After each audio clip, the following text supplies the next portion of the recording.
E agora, eu gostaria de chamar ao palco para a entrega do Prêmio ABQ Personalidade da Qualidade, na sua primeira edição, ao senhor Alisson Paulinelli, os acadêmicos Pedro Luiz de Oliveira Costa Neto, Francisco Uras e Eduardo Guaranha, diretor-presidente da ABQ.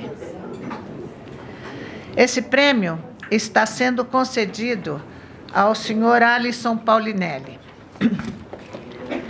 pelo seu empenho em transformar o Cerrado brasileiro em terra fértil e do destaque no mundo tropical, pela instalação da Embrapa e das bases para o seu desenvolvimento tecnológico e de capital humano de conhecimento, por sua atuação como ministro da Agricultura, pelo desenvolvimento de cooperativas que elevam a qualidade da vida das pessoas e do desenvolvimento rural, e por ser considerado o pai da moderna agricultura brasileira, como já disse o nosso também ministro Roberto Rodrigues.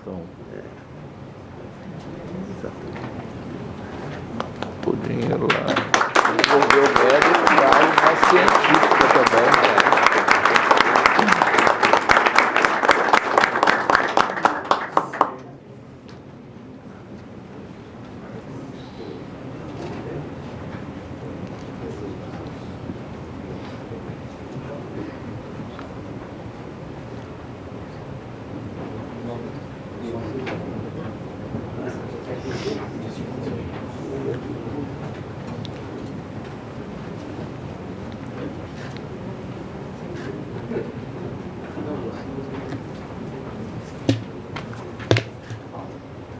Esse prêmio é a primeira edição.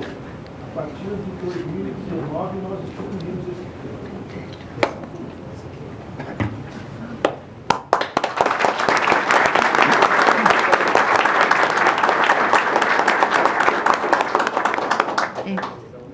Então, agora, com a palavra, o ministro Alisson Paulinelli. Se derem um microfone para ele, fica mais fácil também. Precisava ter algum microfone. Está no meio da água ali. Aqui, Pedro. Aqui atrás.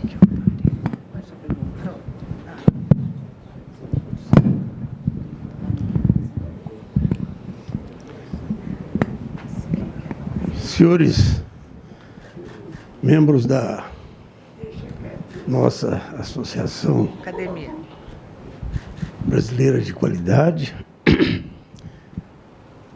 caros conferencistas, palestrantes, caros amigos, eu recebo com muita honra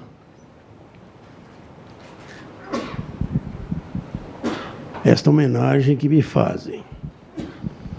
É evidente que quero deixar bem claro que eu sou um produto de uma evolução que o país passou, especialmente no seu setor agropecuário, que começou lá dentro das nossas universidades, das nossas escolas, que sentiram que o país não podia se isolar da sua comunidade. A universidade não poderia ser aquela torre de marfim, onde quem nela penetrasse não tinha nada a ver com os problemas que realmente o país sofria. Foi o sistema Land Grant College, que tanto deu certo para o americano, que elas desenvolveram aqui. E começaram esta revolução no início da década de 60. Esta revolução possibilitou que aqueles profissionais formados nesta geração nova, que eu chamo, se convocados para participar das ações governamentais, souberam, de fato, diagnosticar, identificar, planejar e executar uma tarefa que nos colocava há quase 500 anos como simples país onde se produzia o extrativismo.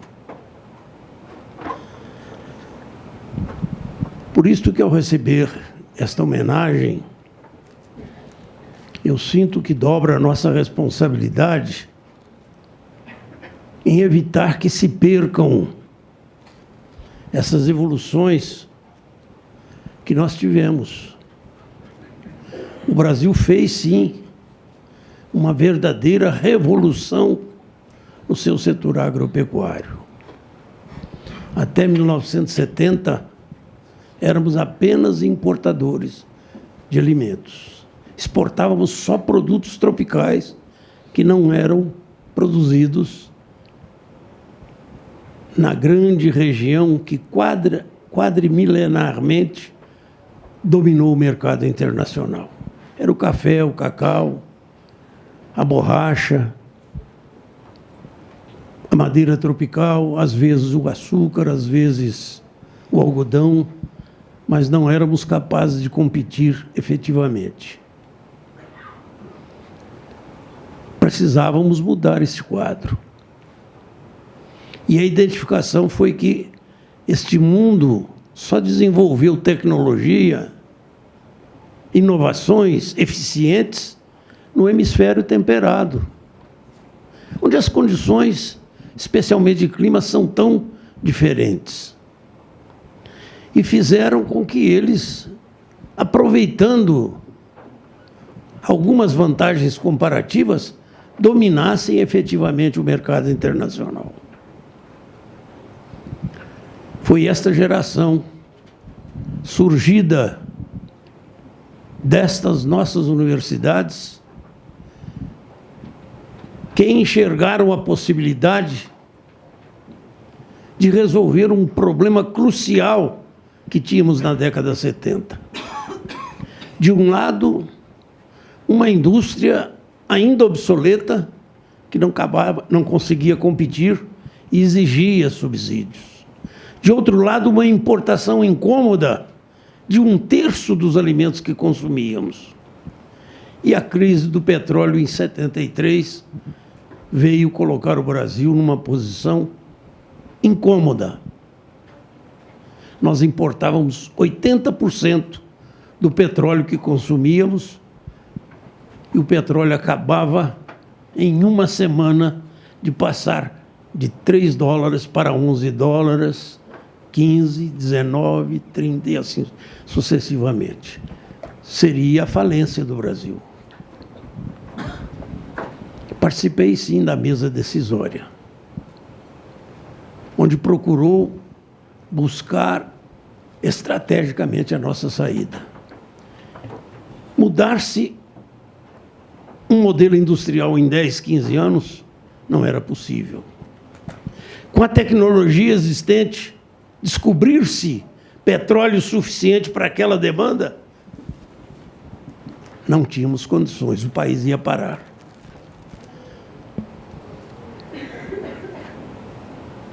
Não tínhamos recursos estocados por mais de 5 ou 6 anos. Teríamos de ter pressa. E confesso que para mim foi uma honra ver que o governo traçou uma estratégia, definiu um plano estratégico de governo. Vamos investir no setor agropecuário brasileiro, que tem tantos recursos e ainda não conseguiu transformá-los em riqueza suficiente. Criou-se a Embrapa. Desenvolveram-se outros programas na assistência técnica, na extensão rural, programas de política pública com crédito e os investimentos necessários. Naquela época, o país investia 9% de seu PIB na infraestrutura.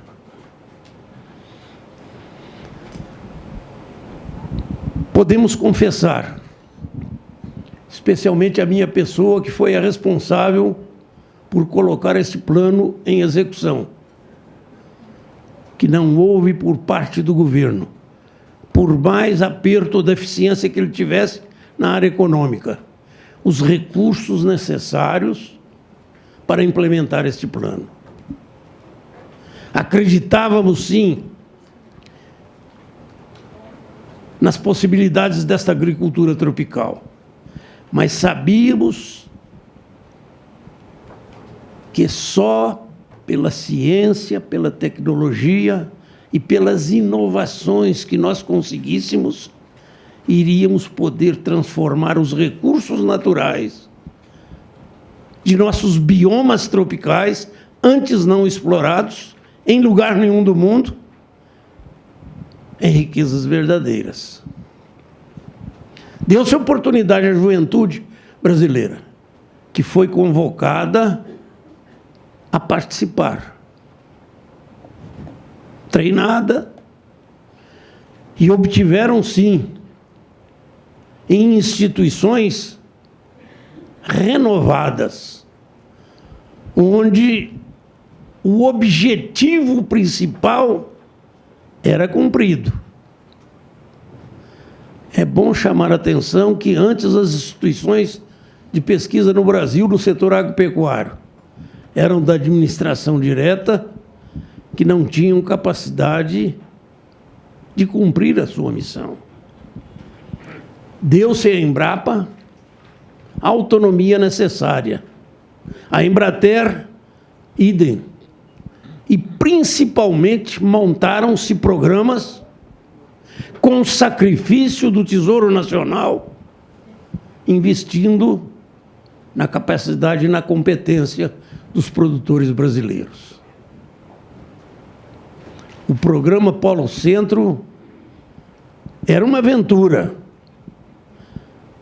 Transformar o Cerrado, a terra mais inculta e a mais degradada, o mais degradado bioma que o mundo conhecia, aqui na África e na Ásia, foi transformado no celeiro que hoje os senhores conhecem e que passou a ser a grande esperança da população mundial. Este milagre se fez porque houve a determinação em busca de soluções objetivas, cujos resultados se espalharam em uma velocidade não esperada. O Brasil se transforma de um país importador num dos principais players da exportação de alimentos do mundo. E como mostrou o meu grande líder e colega Roberto Rodrigues, transformou-se na garantia de que a população que está crescendo e se enriquecendo no mundo vai ter os alimentos que dependem. O Brasil hoje é, para o mundo, a certeza de que não haverá fome. Ao contrário. Eu peço apenas mais um minuto para mostrar uma face que hoje estamos tendo. A Embrapa, tão solicitada, respeitada, cresceu mais do que podia. Os recursos que ela detém hoje não são suficientes para a sua própria manutenção. Ela sofre do fenômeno de ser um verdadeiro exocet, mas que está sendo usada como um traque na festa de São João. Está errado. Precisamos corrigir alguns erros que são naturais numa instituição que se credenciou no mundo e se transformou na grande esperança da agricultura tropical mundial. Mas não podemos parar aí. As nossas universidades hoje progrediram e evoluíram tanto que formam em nossa área os doutores e pós-doutores de alta qualidade, que são desejados no mundo inteiro, mas que, infelizmente, não estão encontrando aqui o mercado para aplicar o seu conhecimento. Temos de dar um basta nisto. Parar-se agora, quando estamos no limiar de uma nova fase no consumo mundial. Roberto anda muito mais do que eu e sabe. Há uma tendência de mudança no hábito alimentar, no mundo inteiro. Os países mais ricos querem alimentos mais saudáveis, alimentos naturais, fresquinhos, se for possível, na expressão da dona de casa. Qual país tem melhores condições para isso? Se no mundo temperado, onde houve o domínio da produção de alimentos, eles só têm 6 meses no ano para fazer isso. Nós temos 12 meses. Se lá eles têm uma janela de 12 dias para plantar, nós aqui plantamos o ano inteiro, 12 meses do ano. Não tenham dúvida. Este mercado que se abre, ele é infinitamente grande.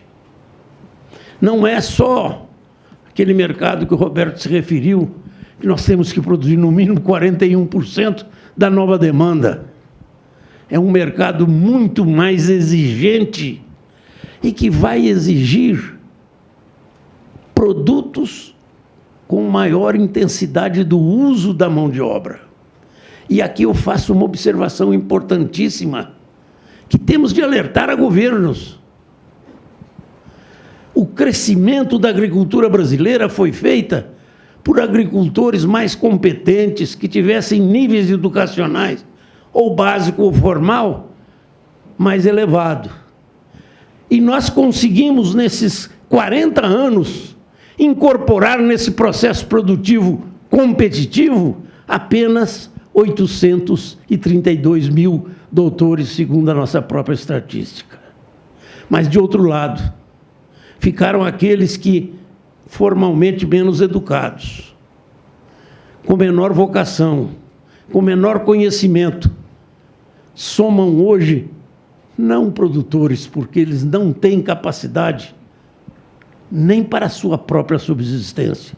São endereços rurais que devem nos preocupar, porque nós só seremos países desenvolvidos no dia que nós incorporarmos ao processo produtivo das riquezas que podemos ter pelos recursos naturais que temos, a totalidade da nossa população.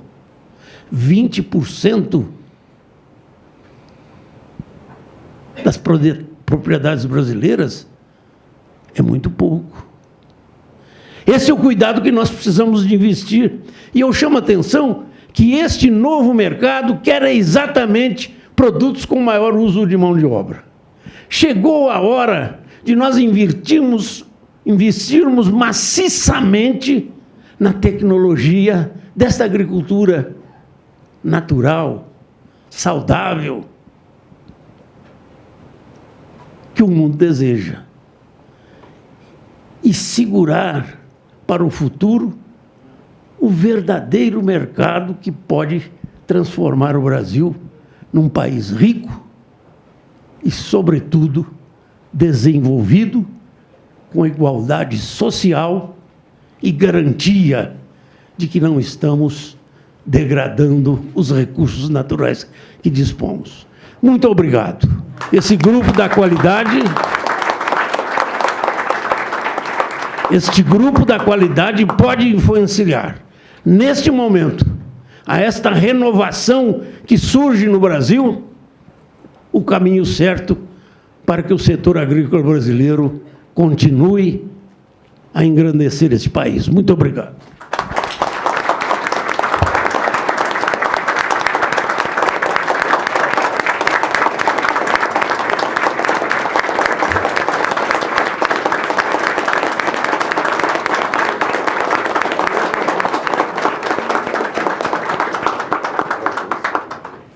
parabéns, ministro, pela sua trajetória, pelo seu discurso e pelo reconhecimento.